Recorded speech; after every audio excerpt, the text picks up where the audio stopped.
Hello people, hope you are doing well. आज हम लोग डिस्कस करेंगे कुछ प्रीवियस ईयर पेपर्स और कुछ MCQs of probation of offenders act 1958 and the indecent representation of women prohibition act 1986। ये video आप लोगों के लिए बहुत इंपॉर्टेंट रहने वाली है, तो प्लीज़ इस वीडियो का एंड तक ज़रूर देखिएगा। Now let's begin the video. So now let's begin our video. Probation of offenders act का सबसे पहला MCQ हमारे पास है, which one of the following is not a condition precedent to the release of an offender on probation under section 4 probation of offenders act 1958। इसमें क्या पूछा गया, पहले क्वेश्चन समझो। क्वेश्चन नॉट की बात कर रहा है, यहाँ हमेशा नॉट से थोड़ा सा सतर्क हो जाया करो। नॉट पूछ रहा है, इसमें से ये पूछ रहा है कि इन चारों में से कौन सी कंडीशन ऐसी है जो सेक्शन 4 में हमें नहीं बताई हुई है। सर्कमस्टांसेस ऑफ द केस बताया हुआ है, नेचर ऑफ द ऑफेंस बताया हुआ है, कैरेक्टर ऑफ द ऑफेंडर बताया हुआ है। ये तीनों ही चीजें हमें बताई हुई हैं कि कोर्ट जो है इन्हें कंसिडर करेगी। ठीक है, सिर्फ एक ये डी वाला जो है वो हमें नहीं बताया, amount of damage caused by the offender. This is not a condition president.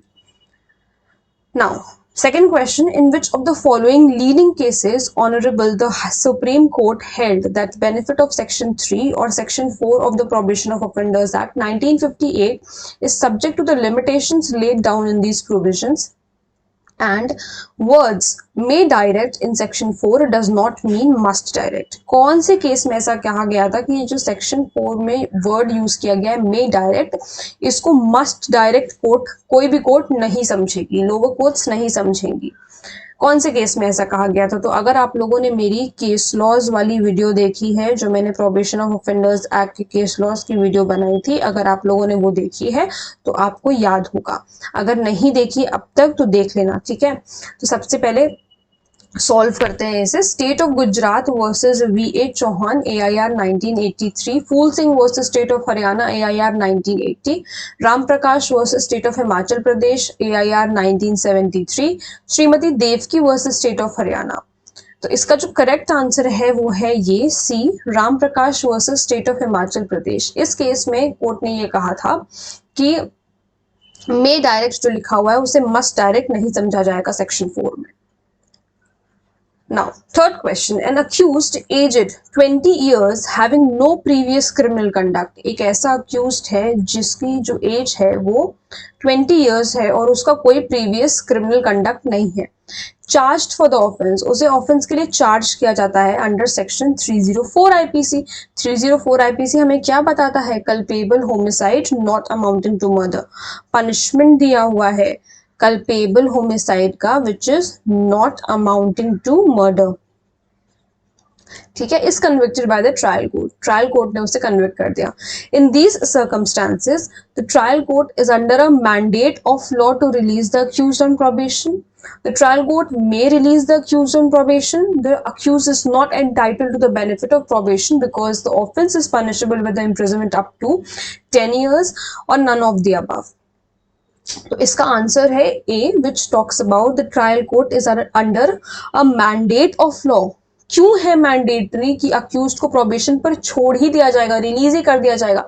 यहाँ पर उसका एज का फैक्टर है ना, 20 साल की एज है उसकी। और हमने section 6 of probation of offenders act में ऐसा पढ़ा है, कुछ रिस्ट्रिक्शंस लग जाते हैं उन ऑफेंडर्स के ऊपर जो अंडर 21 ईयर्स ऑफ एज है। तो यहाँ पर आप सेक्शन 6 कनेक्ट कर सकते हैं और इस आंसर यहाँ पर है A. Now fourth question, which of the following is not the duty of probation officer. इनमें से कौन सी ड्यूटी नहीं है प्रोबेशन ऑफिसर की?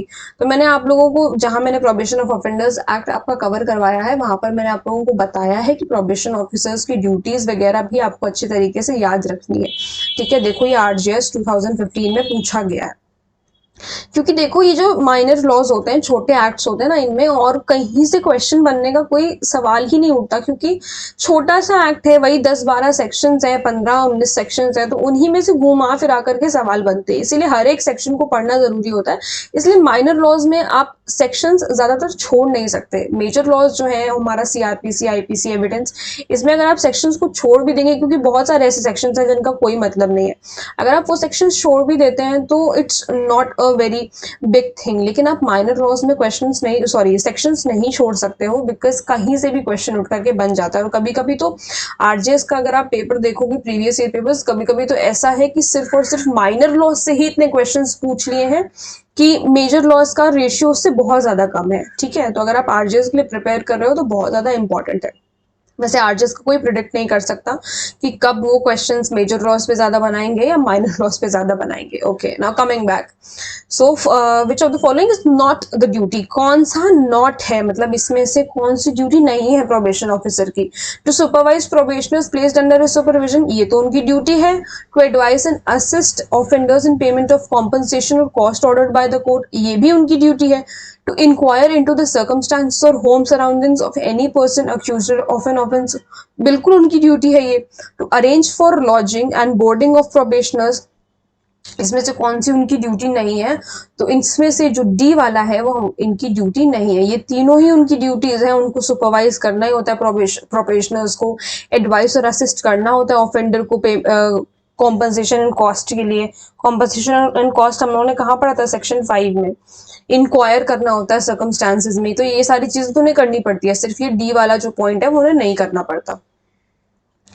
Then a court, after holding trial, convicts and grants benefit of Probation of Offenders Act 1958 to an accused. एक court है, trial hold करने के बाद कन्विक्ट कर देती है किसको, अक्यूज्ड को, और कन्विक्ट कर देती है और उसको बेनिफिट दे देती है प्रोबेशन ऑफ ऑफेंडर्स एक्ट का।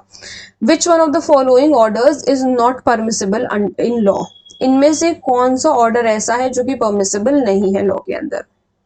Admonish the offender, direct under section 12 of the act that conviction shall not have an adverse effect on his service, direct the offender to pay compensation and cost, direct the offender to furnish bail and bonds to keep peace and good behavior for 3 years.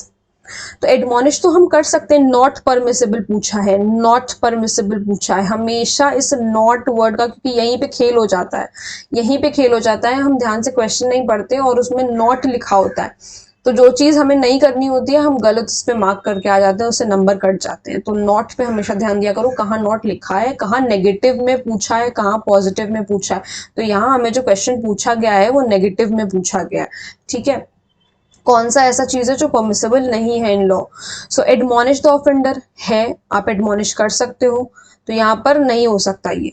Direct under section 12 of the act that conviction shall not have an, अच्छा ये मैं options पढ़ चुकी हूँ क्या, चलो तो इसमें जो हमारा है वो बी है, क्योंकि अगर कन्विक्ट कर दिया गया है तो उससे इफेक्ट होगा। ठीक है, इसकी सर्विस पे इफेक्ट होगा। ठीक है, नाउ 6th जो हमारा क्वेश्चन है वो कहता है, इसमें देखो 2 पॉइंट्स, 2 नहीं 4 पॉइंट्स दिए हुए हैं, इसमें से वो क्या पूछ रहा है, which one of the above is correct, इनमें से कौन से करेक्ट हैं। तो चलो पहले तो पढ़ते हैं। On failure to observe any of the conditions of the bond entered under section 4 of the act, the court is at discretion to sentence the offender for the original offence or to impose a penalty up to 50 rupees in case of first failure। तो ये तो हमें दिख रहा है कि correct है। क्यों करेक्ट है, क्योंकि सेक्शन 4 में हम लोगों ने पढ़ा है कि कोर्ट जो है उसके पास डिस्क्रिप्शन होता है कि वो ओरिजिनल ऑफेंस के लिए डायरेक्ट कर सकती है, और अगर उसने पहली बार जो है फेलियर किया है, बॉन्ड को फुलफिल नहीं किया है, तो 50 रुपीज का जो है फाइन होता है। ठीक है, तो ये हमारा करेक्ट है, यहाँ पे हम टिक का साइन लगा देते हैं। An offender above the age of 21 years can not be granted probation under section 3 and 4 of the act.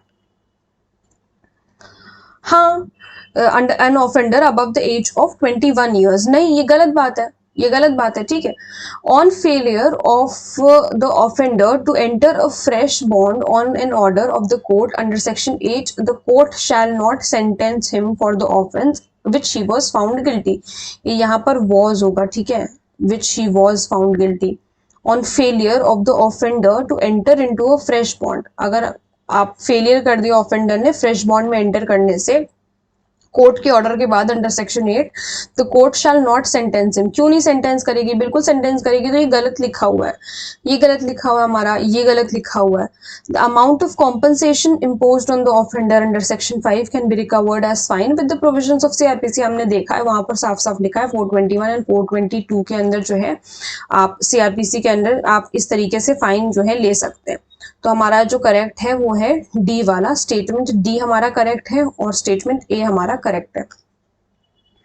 Then who of the following have powers to frame rule under section 17? Section 17 के अंदर किसको power दे रखी है rules frame करने की? Power to make rules, याद करो हमारा ए ऑप्शन है state government with the approval of central government. सबसे पहले तो हमारा यही सही है, स्टेट गवर्नमेंट के पास पावर होती है। ऑल ऑफ द अबव मत लगा के चले आना। स्टेट गवर्नमेंट जो है वो अब सेंट्रल गवर्नमेंट के अप्रूवल के बाद एक रूल्स कर सकती है, रूल्स बना सकती है। अंडर द, ये शायद आप लोगों को नहीं पता होगा, ठीक है, लेकिन अब यहाँ से पता चल जाएगा। Under the protection of civil rights act 1955, the probation of offenders act 1958 does not apply to the persons above the age of, इसमें एक मिनट, इसका जो आंसर है वो है 14 ईयर्स, ठीक है। तो जो 14 साल के बच्चे, जो 14 साल से ऊपर का अगर कोई बच्चा है तो उन पर जो है प्रोबेशन ऑफ ऑफेंडर्स एक्ट नहीं अप्लाई होगा under the protection of civil rights act 1955। Then under which provision of law the court, while considering the case of a person convicted for an offence not punishable with death and life imprisonment, is under an obligation to call for the report of probation officer? कौन से section में हम लोगों ने report of probation officer की बात करी थी? सेक्शन 9 नहीं, सेक्शन 7 नो, सेक्शन 4 यस। यहाँ पर जो है प्रोबेशन ऑफिसर रिपोर्ट लेकर के आते हैं जब किसी पर्सन को ऐसे ऑफेंस के लिए कन्विक्ट किया जाता है जो कि डेथ से पनिशेबल नहीं है या फिर एलआई से पनिशेबल नहीं है। Under section 4 of the court can release the offender guilty of offences punishable with, अभी हम लोगों ने ऊपर यही बात पढ़ी है, not punishable with death and life imprisonment. Section 4 के बारे में पूछ रहा है, वही सेम चीज देखो घुमा के पूछ ली। सेक्शन 4 से 2 क्वेश्चन हो गए कि वही सेम चीज यहाँ पर पूछी गई थी, लेकिन वो उसको किस तरीके से घुमा के पूछा गया था, वही सेम चीज यहाँ पूछी गई है, उसको भी घुमा करके पूछा गया, उसको उल्टा करके पूछ लिया गया कि कौन सेक्शन 4 में जो offender guilty of offences with death, life imprisonment, less than death and life imprisonment, less than 7 years of imprisonment, section 4 में कोर्ट किसको रिलीज कर सकती है? तो less than death and life imprisonment को कोर्ट जो है वो रिलीज कर सकती है। अब अपन आते हैं, आई गेस ये प्रोबेशन ऑफ ऑफेंडर्स एक्ट के लिए इतना ही था। अब हम आते हैं indecent representation of women prohibition act 1986। ये भी बहुत छोटा सा एक्ट है, 10 सेक्शंस हैं, जल्दी से देखते हैं। द इंडीसेंट IR जहां लिखा है वहां समझ लो लिखा है इंडीसेंट रिप्रेजेंटेशन, ठीक है, क्योंकि मैंने शॉर्ट फॉर्म्स यूज किए हैं इसलिए मैं बता रही हूँ इंडीसेंट रिप्रेजेंटेशन लिखा है। The Indecent Representation of Women Prohibition Act 1986 came into force on, याद रख लो कब फोर्स में आया था। अब क्या होगा आंसर? 2 अक्टूबर 1987, ठीक है, आसान था, यही याद रखना है कि इंडीसेंट वाला जो हमारा एक्ट है वो गांधी जयंती के दिन फोर्स में आया था 2 अक्टूबर 1987। How many sections are there in this act? 10 sections है, ज्यादा सेक्शंस नहीं है, ज्यादा दिमाग नहीं लगाना। It extends to the whole of India except Jammu and Kashmir, the whole of the union और none of the above. It extends to the whole of India, ठीक है। Advertisement under this act include, 2A में advertisement defined है, ठीक है, उसमें क्या क्या इंक्लूड होता है? Notice, circular, wrapper, all of the above, सारी ही चीजें इंक्लूड होती है, लेबल वगैरह भी उसमें इंक्लूडेड है, ठीक है।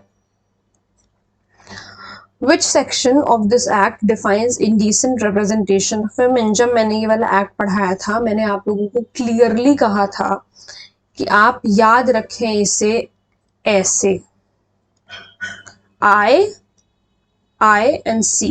तो आप आइस से चाहे याद रख लो, चाहे आइसक्रीम से याद रखो, जो भी आपका फेवरेट है, ठीक है। अगर फ्रिज से आइस निकाल के खाते हो तो आप आइस से याद रख लो, और आइसक्रीम के शौकीन हो तो आइसक्रीम से याद रख लो, जैसे याद रखना याद रख लो, लेकिन उसको याद रखो कि I and C, ठीक है। तो जो हमारा अब आंसर तो पता चल ही गया है, 2C है इसका। Which section of the act prohibits the publication of books containing indecent representation of women? एकदम से सेक्शन 3 मत लगा देना, सेक्शन 3 ऐसा नहीं कहता, सेक्शन 4 कहता है। सेक्शन 4 पब्लिकेशन को प्रोहिबिट करता है, सेक्शन 3 हमारा क्या करता है? सेक्शन 3 भी हमारा प्रोहिबिशन के बारे में ही बताता है, लेकिन वो एडवर्टिजमेंट प्रोहिबिट करता है। सेक्शन 3 हमारा एडवर्टाइजमेंट प्रोहिबिट करता है कि आप एडवर्टाइज नहीं कर सकते, ठीक है। Now, which section of this act prohibits advertisement content? देखो advertisement वाला क्वेश्चन आ गया ना, तो सेक्शन 3 सीधे सीधे। Which of the following containing indecent representation of women is exempted from the provision of section 4 of this act? क्या पूछ रहा है? Which of the following containing indecent representation of women is exempted from? अच्छा, कौन से इसमें से नहीं है, किसको exempt किया गया है कि अगर ये चीजें होंगी तो देखो सेक्शन 4 में कुछ एक्सेप्शंस दिए हुए हैं ना, सेक्शन 4 में कि अगर ये चीजें होंगी तो वो इंडिसेंट रिप्रेजेंटेशन नहीं माना जाएगा। तो वो कौन सी चीजें हैं? Film which is proved to be justified for public good, इसको हम नहीं मानते हैं, this is an exception under section 4। Any representation of ancient movements on ancient monuments, sorry, इसको भी हम नहीं मानते हैं बिकॉज ये एक एक्सेप्शन है सेक्शन 4 के अंदर। एनी टेम्पल में अगर कुछ भी एनग्रेव्ड है तो हम उसे भी नहीं मानते।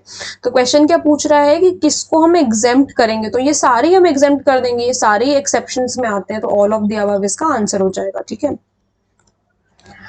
Under section 5 of the act, section 5, what does section 5 talks about? Section 5 talks about power to enter and search, power to enter and search। तो इसमें देखते हैं क्या पूछ रहा है। इसमें पूछ रहा है any gazetted officer authorized by the state government may enter and search any place in which he has reason to believe that an offence under this act has been committed। Penalty for person who contravenes the provisions of section 3 and 4, ये section 6 में दिया हुआ है।